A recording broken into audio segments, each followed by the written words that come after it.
प्रकट होखी शनिदेव।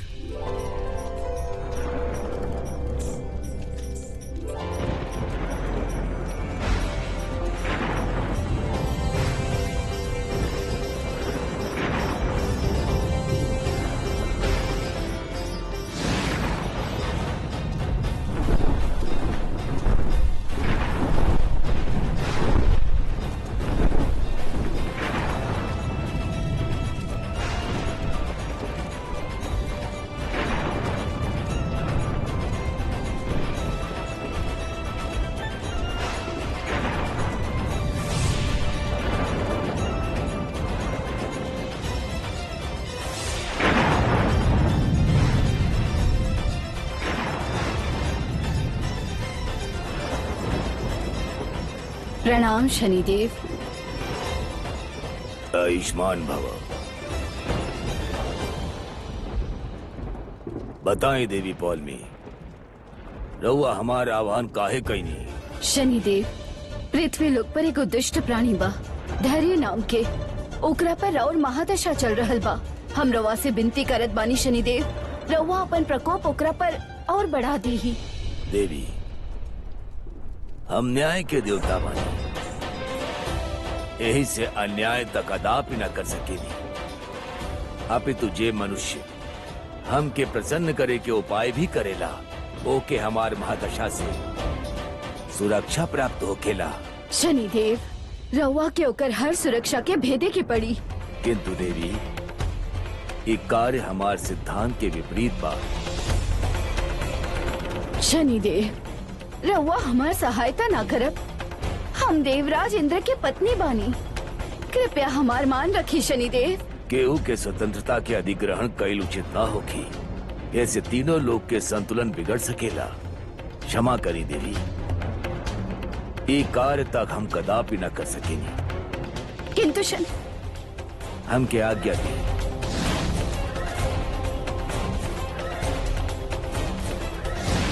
नारायण नारायण। प्रणाम देवी पौलमी। शनि देव के उत्तर सुनने के पश्चात एक बात हम रउआ से अवश्य कहल चाहब। हम सदैव देख ले बानी कि स्वयता के सीमा में कोनो भी कार्य सरलता से ना होखेला, परंतु देवी पौलमी, रउआ त देवराज इंद्र के पत्नी बानी। देवराज इंद्र के पत्नी रउआ उनकर राज मुद्रा के प्राप्त करके आपन समस्त आदेश पारित करी। फिर देखी देवी पौलमी कि राव आज्ञा के अवहेलना के कर सकेला। नारायण नारायण। देवर्षि, आज पहला बार रउआ हमार हित के सलाह देले बानी, धन्यवाद। नारायण नारायण। किंतु देवी पौलमी, हमार मंत्रणा के उपयोग तो रउआ के तब होखी ना जब रउआ देवराज इंद्र से मिल पाई, परंतु त नागलोक में बाड़े, नागलोक में, और वहाँ तक रउआ कैसे पहुँच पाए देवी पौलमी? देवर्षि, हम अपन कार्य के सिद्ध करे खातिर हर लोक में विचरण कर सकेनी, काहे कि यहाँ प्रश्न भक्ति के ना, हमारा आत्म सम्मान के बा। संतोषी के हम ओकर भक्ति के उचित फल देब।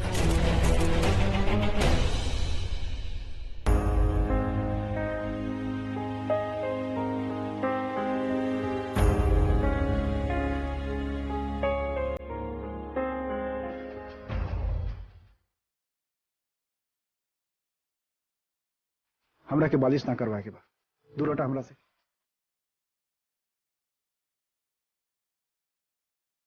काका, काकी, काकी जल्दी आई। बेटी, का बात बा, तू इतना चिल्ला काहे रहल बाड़ू? का भइल बेटा? काका, देखी ना, धैर्य सर के पैर की उंगली में हरकत हो रहल बा।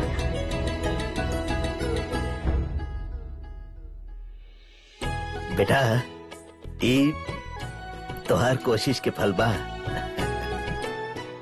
हमरा कोनो मालिश ना करवाए के बा। रउआ जिद्दी बानी ना, तो हम भी जिद्दी बानी। देखत बानी कैसे नहीं करवावत मालिश, हम तो करब। हम कहनी मालिश ना करवाए के बा, प्लीज जबरदस्ती मत करा, छोड़ा हमरा। धैर्य बेटा, मालिश करवा ल, ऐसे तो के फायदा होगी। माँ, हम रउआ से कहनी कि प्लीज फोर्स मत करी। हम कहनी कि मालिश ना करवाए के बा तो ना करवाए के बा। का भइल? का नहीं के कल चाह धैर्य। बहू संतोषी धैर्य के पैर के मालिश कर रहल बिया और ओ से ओकर अंगुरी में हरकत भी दिखाई दे रहल बा। का अभी तो बड़ा अच्छा बात बा। अभी अड़ गइल बा, कहत बा कि हम मालिश नहीं करवावल चाहत। आज पैर के अंगुरी में हरकत भइल बा, कल पूरा पैर में होखे लगी। हमके जल्दी कुछ करे क्या होगी।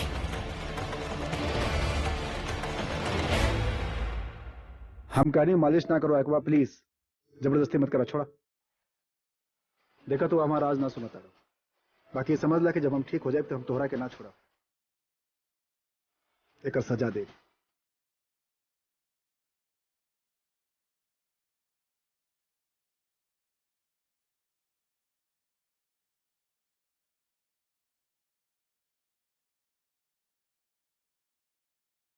वकील साहब, हम कुछ भी सुनल नहीं की चाहत। रउआ कहले रहनी कि 3-4 दिन में काम हो जाए और अभी तक कुछ भी नहीं किया भाई। धैर्य के पैर में हरकत आई शुरू हो गई बा। चली कल के वो चले लागल तो हमार तो काम रुक जाए ना। हमके कौनो भी कीमत पर कल वो पेपर चाहिए। रउआ की जौन कुछ करे के बा करी।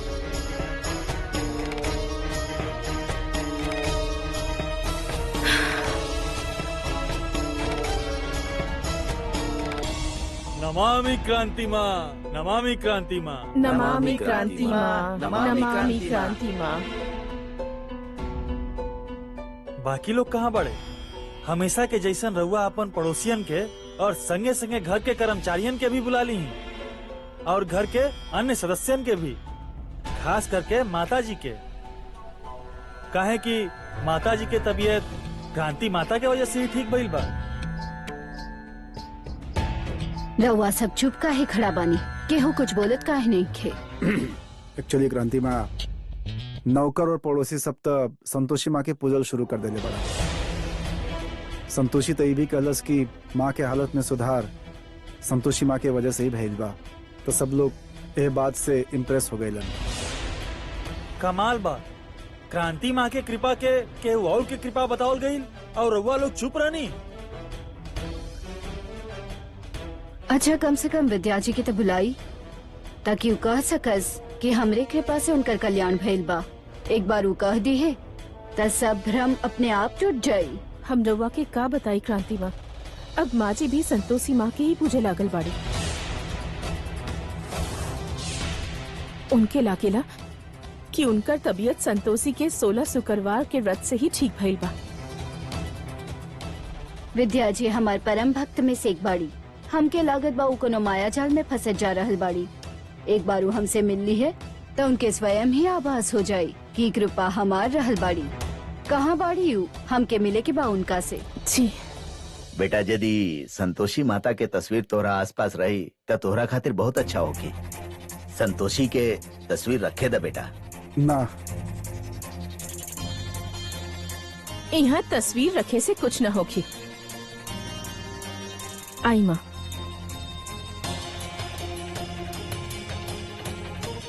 जौन कुछ भी होगी वो क्रांति माँ के आशीर्वाद से होगी। नमामि क्रांति माँ।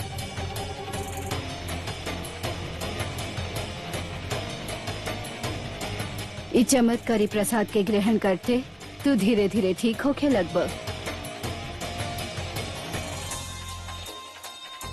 माफ करी, बाकी ऐसे लड्डू खिलावे से कृपा ना हो खेला, बल्कि सच्चा मन से भगवान से प्रार्थना करे से कृपा हो खेला। नवा देखी ना, सच्चा मन से मंगला पर जब काकी ठीक हो गई तो हमके पूरा विश्वास बा हमार माँ धैर्य सर के भी जल्दी से ठीक कर दी है। संतोषी, धैर्य पर तोहार जितना हक बा उससे कहीं बेसी हक हमार बा। ऐसे धैर्य के ठीक करे खातिर हमके भी अपन तरीका आजमावेदा। वैसे भी धैर्य क्रांति माँ के भक्त बा, ऐसे तू ए मसला में ना ही बोला, उहे तोहरा खातिर अच्छा होगी। क्रांति माँ, रउआ हमार बच्चा के प्रसाद खिलाई।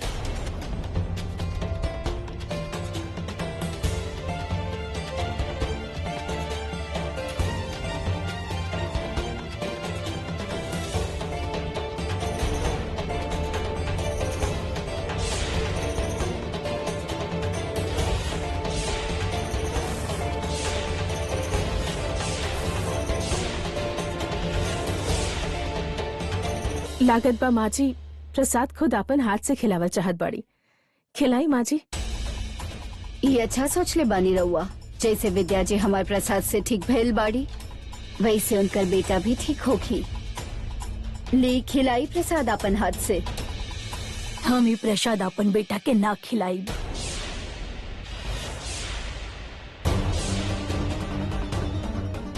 और रउआ यहाँ से जाएं। हमार बेटा झूठा आशीर्वाद से ठीक ना होगी, बल्कि वो संतोषी माँ के भक्ति और उनकर कृपा और हमारे संतोषी के भक्ति से ठीक होगी।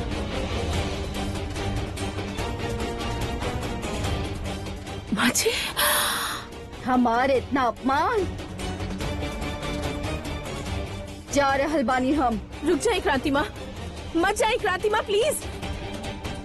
माँ जी काफी नहीं, रउआ क्रांति माँ के नाराज कर देने। हम केहू के नाराज नहीं कैले, बल्कि हम जौन कुछ भी कही बिल्कुल सही कही।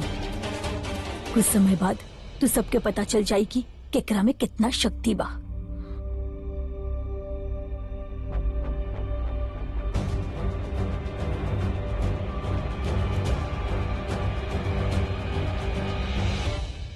अरे वो कानपुर वाले कचहरी वाले जन शुक्ला जी बड़े ना हमारे रिश्तेदार, उनका नाम भी तो लिख ली तनी। अरे आग बा कि तो हर बटन बा। अरे दिख नहीं के रहल, इतना बड़ बड़ लिखले बानी, सबसे ऊपर ही देखा प्रमोद कुमार शुक्ला कानपुर वाले। हाँ अच्छा ठीक बा। छोटी, हम सुने तू हमके याद कैलू। हाय दया दीदी, हाँ वो का बा ना अब गुड्डू के शादी के लिस्ट बन रहल बा।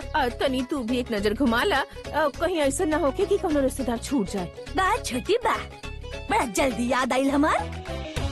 अरे बड़की भौजी का बात तोहार। अरे अपन बड़की भौजी के भूल जाई।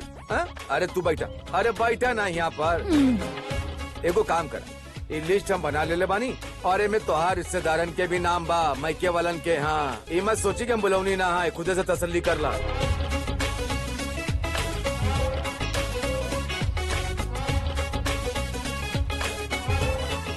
सब रिश्तेदारन के नाम तो बा, बाकी संतोषिया के नाम नहीं के दिखाई दे रहल। जब लिखले नहीं की तो दिखी कैसे। का बा हम तय कर ले बानी, शादी में हम चाहे पूरा गांव के बुला ले, बाकी संतोषी के नहीं बुलावे वाला। अच्छा ही कैला वैसे। अरे हम सोचले रहनी कि अमीर घर में जाई तो हमने के कुछ काम आ जाई, हमने के भला कर दी। बाकी ये देखा ना हमने के काम आइल, ना हमने के भला कैलस और ना ही लक्ष्मी के कुछ दर्शन भइल। अब बतावा ऐसा मनहूस बेटी के बुलावे से कोनो फायदा बा? कहता सही रहल बाड़ा।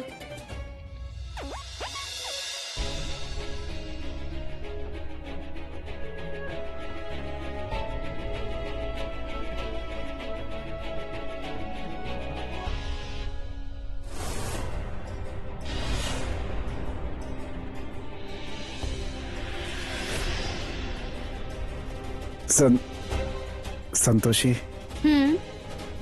तो हमारा पास जब भी आयल करा ना, इस संतोषी माँ के लॉकेट उतार के आयल करा। हमरा के पसंद नहीं खे, चिड़ हो के ला हमरा कैसे।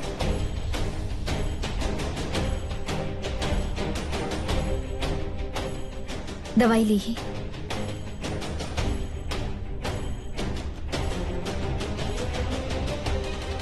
हमरा खातिर खाना लेके आवत बानी। हम कुछ कह नहीं, तो सुन लो ना। खाना बस तैयार ही बा, रवा पसंद के बा।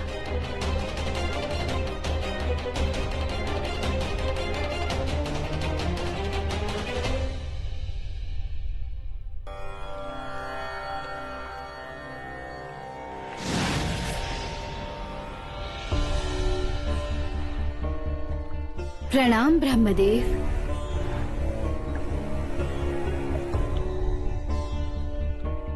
हमके क्षमा करब ब्रह्मदेव, हम राउर ध्यान में विघ्न डलनी। किंतु हम का करते ब्रह्मदेव, हम राउर न्याय प्रक्रिया से संतुष्ट नहीं थी। हम तो राउर पोती बानी ब्रह्मदेव, यही नाते रउआ के तो हमार सहायता करे के चाहिए।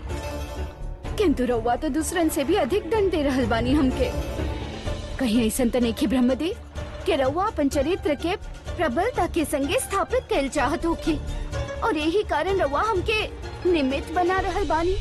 देवी पौल में रउआ के जौन कहे के बा वो स्पष्ट कही। हम तो बस इतने कहल चाह रहल बानी ब्रह्मदेव कि हम राउर पोती बानी और यही नाते रउआ के तो हमार सहायता करे के चाही। हमके निर्बलता की अनुभूति हो रहल बा ब्रह्मदेव। रउआ जो अन्याय हमरा संगे कैले बानी ओके सुधारत कृपया हमके हमार आंशिक शक्ति वापस कर दी ही ब्रह्मदेव। और हम वचन देत बानी कि बात केवल रउआ और हमार बीच ही रही। वैसे भी ब्रह्मदेव अपन पोती की सहायता करके रउआ पारिवारिक मूल्य के बढ़ावा ही दे रहल बानी। ऐसे कृपया करके अधिक विचार मत करी और हमके हमार शक्ति वापस कर दी ही। देवी पौलमी, राउर विचार व्यर्थ बा।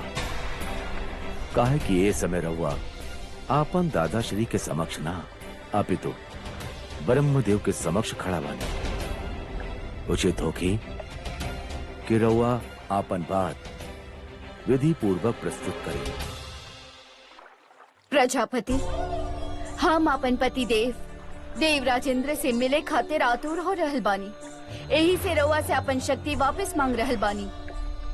कम से कम हमके अपन वाहन के उपयोग करे के अनुमति तो दे दी ही रउआ। देवी पौलमी, जौन निर्णय हो चुकल बा ओमे कोनो भी प्रकार के परिवर्तन ना हो सकेला।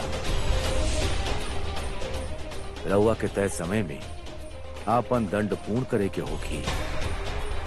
यदि हम रउआ से तनिक भी संवेदना दिखावत बानी त समस्त ब्रह्मलोक हमरा पर प्रश्न करी, जौन हम कदापि ना होके दे। ये हमार नियम के विरुद्ध बा। यही से राउर तर्क व्यर्थ बा।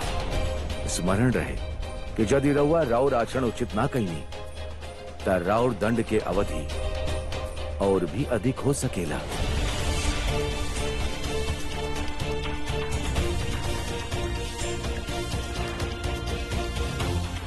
प्रणाम ब्रह्मदेव।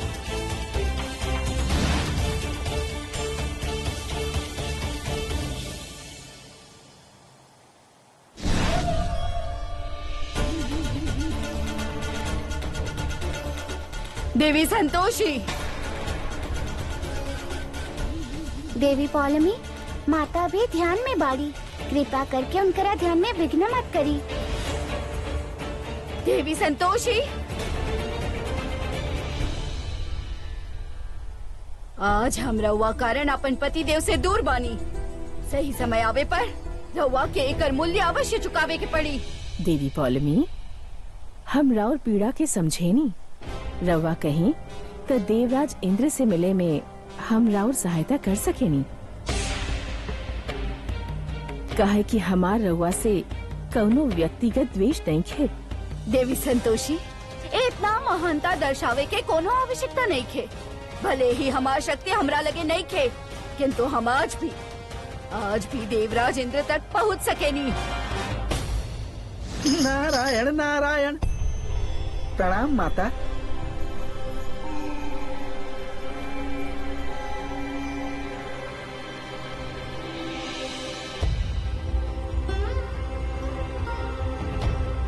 गौ माता, कितना विचित्र दृश्य बाई। देवलोक के दूगो देवी लोक के मध्य इतना कटुता काहे माता? देवर्षि, कटुता तो केवल देवी पौलमी के मन में दिखाई दे रहल बा।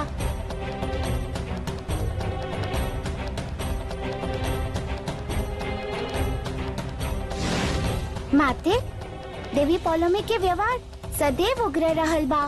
तो रउआ उनका सहायता करे के बाद काहे करत रहनी? गौ माता, हमनी के अपन आचरण दूसरन के आचरण से प्रभावित ना होके देवे के चाहे। स्मरण रखी, सहायता के भाव मन के संतोष प्रदान करेला। नारायण नारायण। किंतु माता, पता ना काहे जौना क्रोध से देवी पौलमी यहाँ से प्रस्थान केले बाड़ी, हमके तो प्रतीत होखत बा कि अवश्य ही कुछ न कुछ अनर्थ घटित होखी माता। अनर्थ। देवर्षि, राव कथन से हम भी सहमत बानी। पता ना देवी पौलमी एक बार कौन षड्यंत्र रचे वाला बाड़ी। उनका शक्तिहीन होखल अधिक भयानक प्रतीत होखत बा। इतना क्रोध में वो कहीं कुछ अनुचित ना कर देस। रोष के कारण वो स्वयं के और अपन आसपास के समस्त वस्तु के हानि पहुंचा सकेली। सत्य कहनी रहुआ गौ माता, किंतु हम उनकरा क्रोध के आधार पर कुछ न कर सकेनी, बाकी उनका पर दृष्टि अवश्य रख सकेनी। हमके आशंका बा कि देवी पौलमी क्रोध में कहीं स्वयं की ही हानि न पहुंचा लेस। हम उनका रोष शांत करे के प्रयास अवश्य करब, परंतु ए समय हमके आपन भक्त संतोषी की ओर ध्यान देवे के बाद।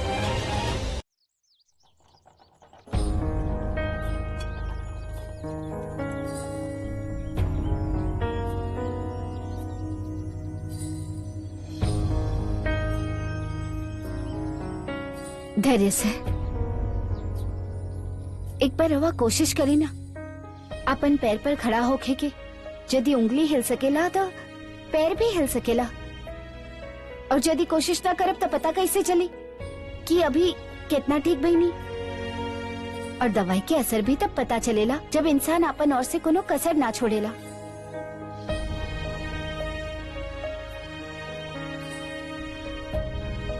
चलिए मिलके कोशिश कल जाए।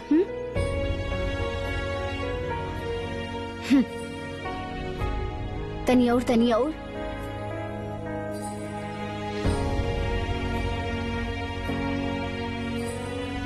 अच्छा आराम से। अब दोबारा कोशिश कल जाए।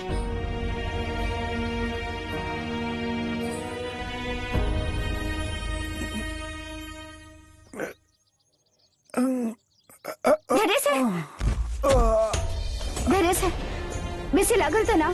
दूर हट हमरा से। तोरा के समझ में ना आवेला, ये सब तोरा वजह से भइल बा।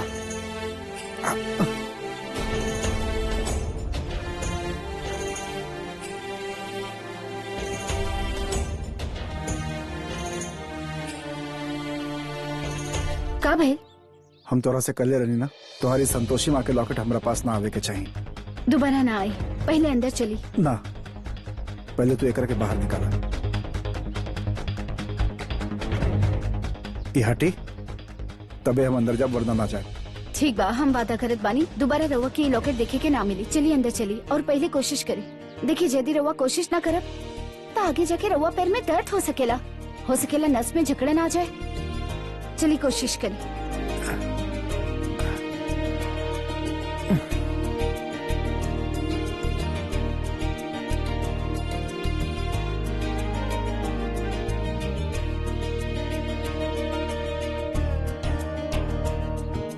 काश एक बार रवा की संतोषी माँ पर विश्वास हो जाए, फिर रवा के पता चली कि संतोषी माँ के आशीर्वाद में कितना शक्ति बा।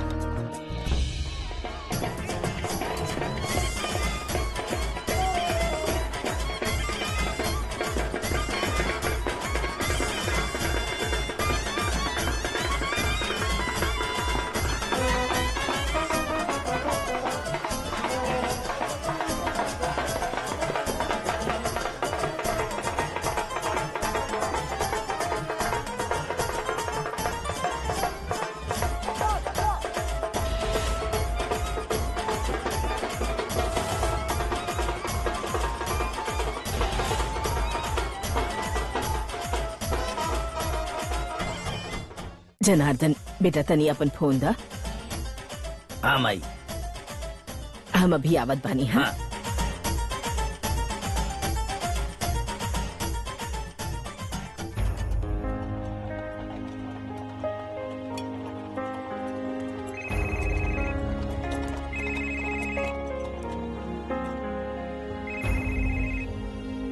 हम 1 मिनट में आवत बानी। हेलो हेलो हेलो दादी, प्रणाम दादी। कैसन बानी रहुआ? जियत रहा। हम तो ठीक बानी। तू अभी तक शादी में ना आइलू बेटा। शादी में? केकरा शादी में आवे के रहल दादी? अरे बेटा गुड्डू के और केकर। गुड्डू भैया की शादी? तू देर से आईबू का? हमके तो केहू बतवलस ही ना दादी। का? तोके केहू ना बतवलस? ना था। अपन घर की बेटी के केहू ना बतवलस? ठहर जा, हम जाके इन नालायक के खबर ले पानी। ना ना दादी, केहू से कुछ मत कही। काहे ना कही?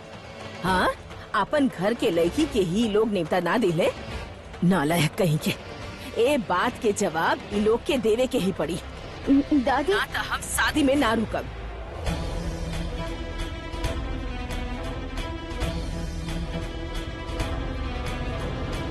ए बात के जवाब इ लोग के देवे के ही पड़ी, दादी ना तो हम शादी में ना रुकब। अरे अम्मा कहाँ ना रुकबू, और फोन पर के बा?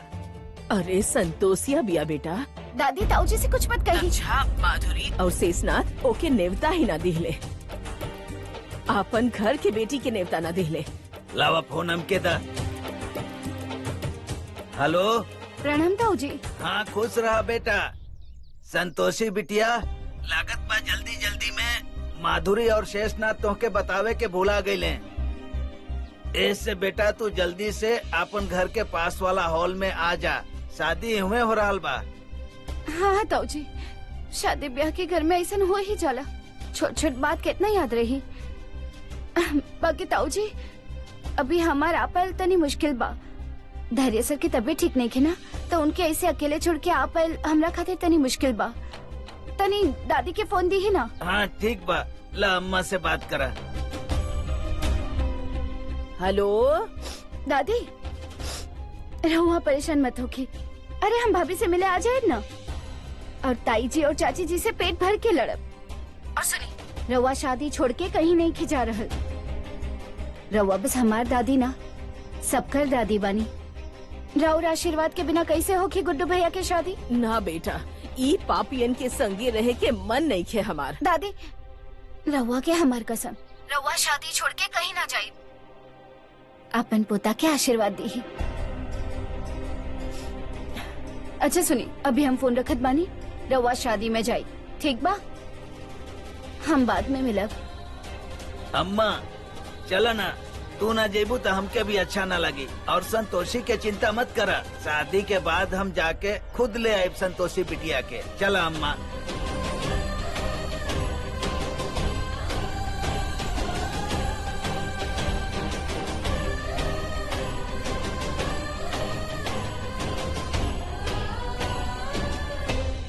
का भइल? कुछ ना। तो फिर रोज कहाँ पड़ू? रो कहाँ रहल बानी? तोहार चाचा शेषनाथ फिर कुछ कैलस का? ना था। अभी राउर आराम करे के समय बा, बाद में कल जाए।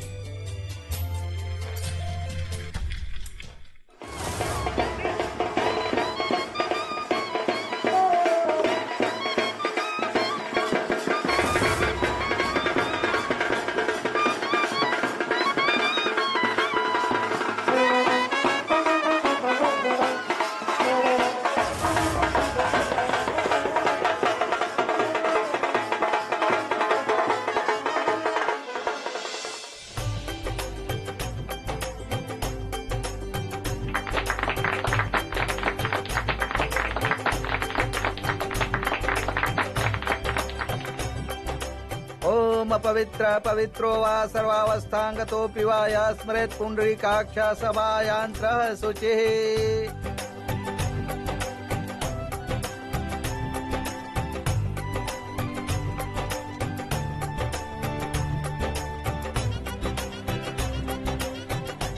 गठबंधन खाते दुल्हा के बहन आगे आ जाएं।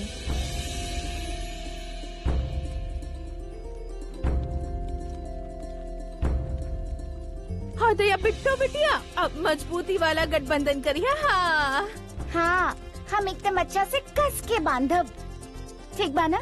अब दुल्हन के माता पिता आगे आ जाएं और कन्यादान करें।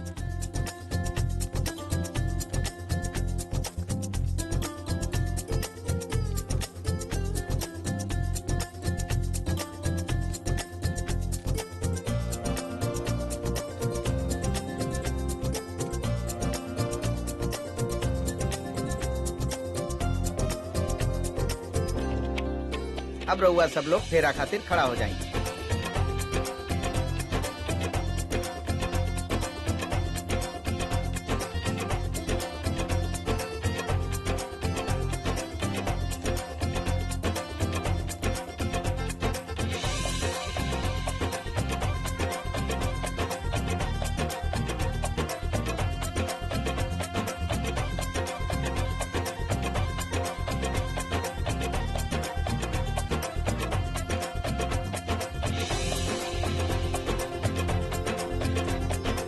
बेटा ये मंगलसूत्र कन्या के पहनावा। ओम मंगलसूत्रम समर्पयामि।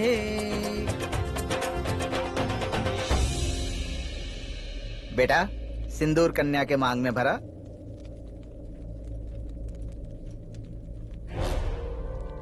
हम एकरा मांग में सिंदूर ना भरा।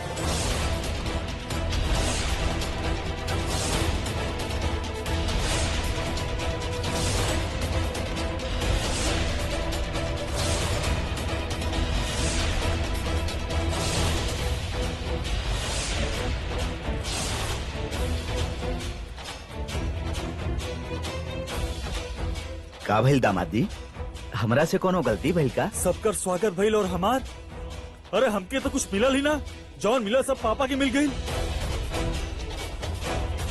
ना। हम एकरा मांग में सिंदूर ना भरल। जे बात एक एक कहल जाला आपन खून। आज लग रहल बा कि गुड्डू हमरे बेटा बा। बहुत अच्छा।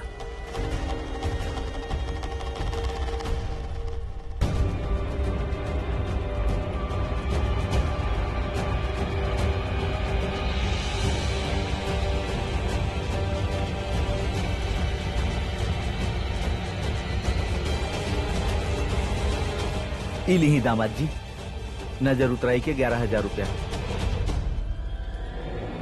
गुड्डू भैया कबो ना सुधरी है। खैर हमके का बेटा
अंततः हम अपन लक्ष्य तक पहुँचे गई नी।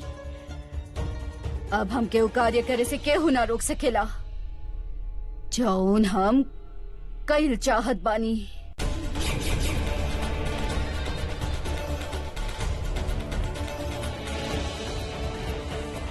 अब हम क्या आराधना करके धनासुर के बुलावे के चाहिए।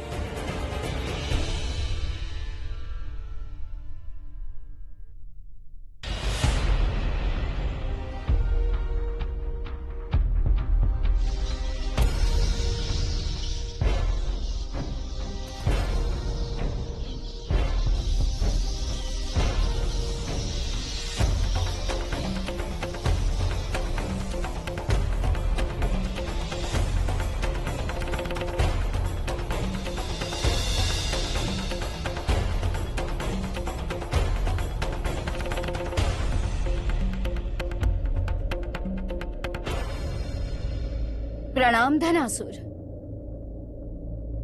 धनासुर, हमके देवराज इंद्र तक पहुँचे के बा और यही से हमके उनकर राज मुद्रा चाहिए।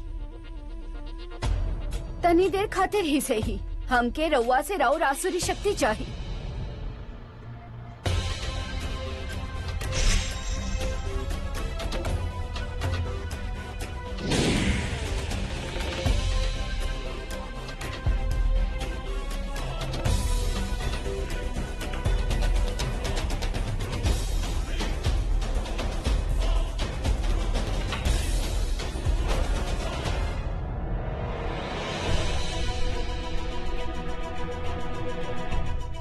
अब हमके देवराज इंद्र तक पहुँचे में तनिक भी समय ना लागी।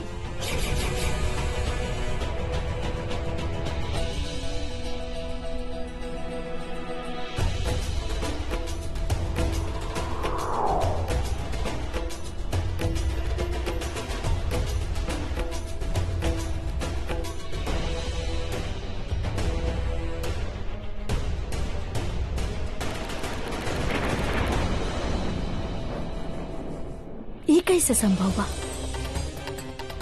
देवी पौलमी तो शक्तिहीन रही।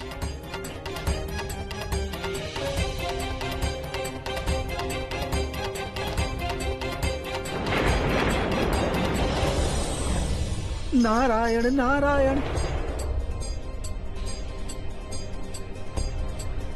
ब्रह्मदेव ब्रह्मदेव अपन आँख खोली ब्रह्मदेव, और देखी ब्रह्मदेव का अनर्थ हो रहा बा। ब्रह्मदेव हम रउआ से विनती करत बानी, ब्रह्मदेव अपन आँख खोली। पिताश्री पिताश्री अपन आँख खोली पिताश्री, और देखी पिताश्री का अनर्थ हो रहा बा।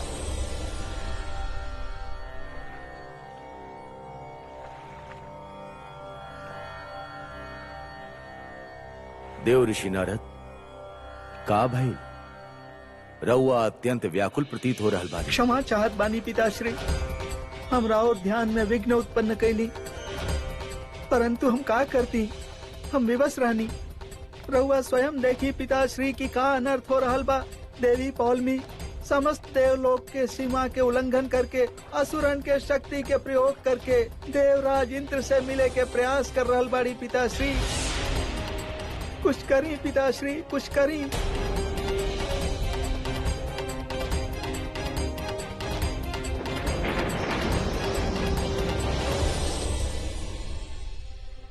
माता, देवी पौलमी शक्तिहीन होके के पश्चात भी विचरण कर रहल बाड़ी।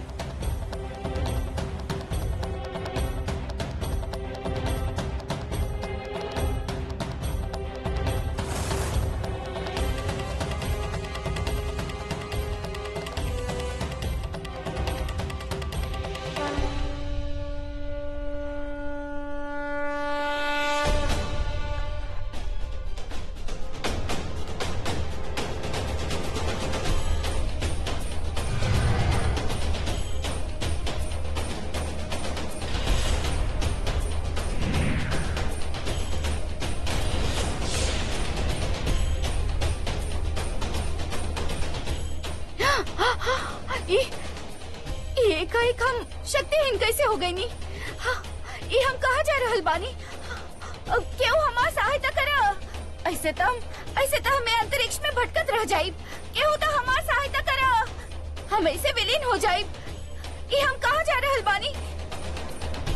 ये हम कहाँ जा रहल बानी? क्यों तो सहायता करा।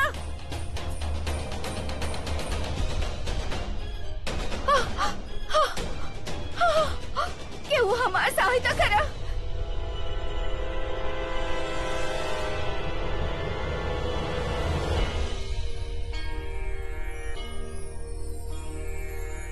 देवी संतोषी, रउआ रउआ निश्चिंत रही देवी पौलमी, हम रउआ के सुरक्षित राउर स्थान तक पहुंचा दे।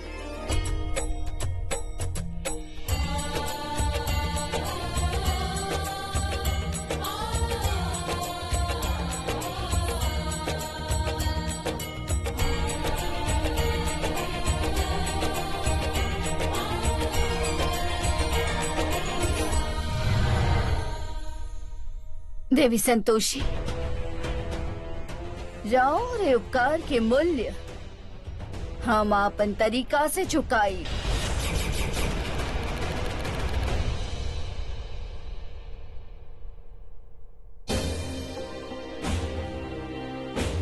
ये संतोषी के आज का हो गइल बा? खाना लाए में इतना देर, इतना भूख लग रहल बा। संतोषी आजकल धैर्य के देखभाल में व्यस्त बिया, यही से पुष्पा के बुला लो। माँ, यदि पुष्पा इतना बढ़िया खाना बना ले तो का हमने संतोषी के रखती? अरे सर, केहू ना बुलाई संतोषी के, और उ ना आई। आज तक एक घर में हम सबकर बात माना दई, बाकी अब सबके हमार बात माने की पड़ी। संतोषी के आजकल धैर्य के ख्याल रखे के पड़ेला, यही से उ ना आ सकेले। संतोषी घर के छोट बहू बिया, एकर मतलब ई तना भइल ना कि सब जिम्मेदारी ओकर बा। घर में और 2 बहू भी तो बाड़ी, नुपुर तमई के गई बिया, बाकी मधु तो बना सकेले ना खाना।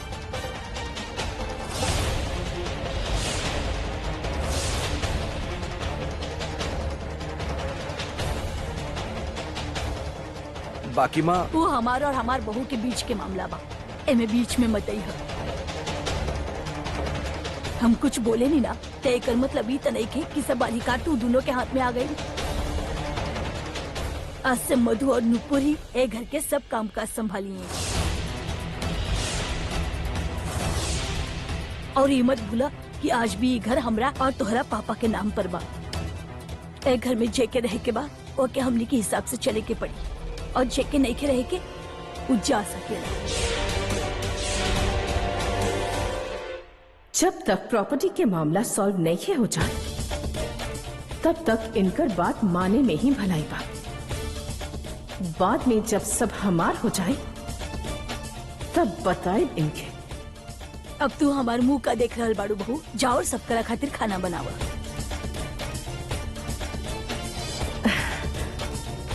माँ जी, रउआ जौन कहब उहे होगी। शुक्र बा नूपुर अपन मैके चल गए, ना तो ओकर हालत खराब हो जात।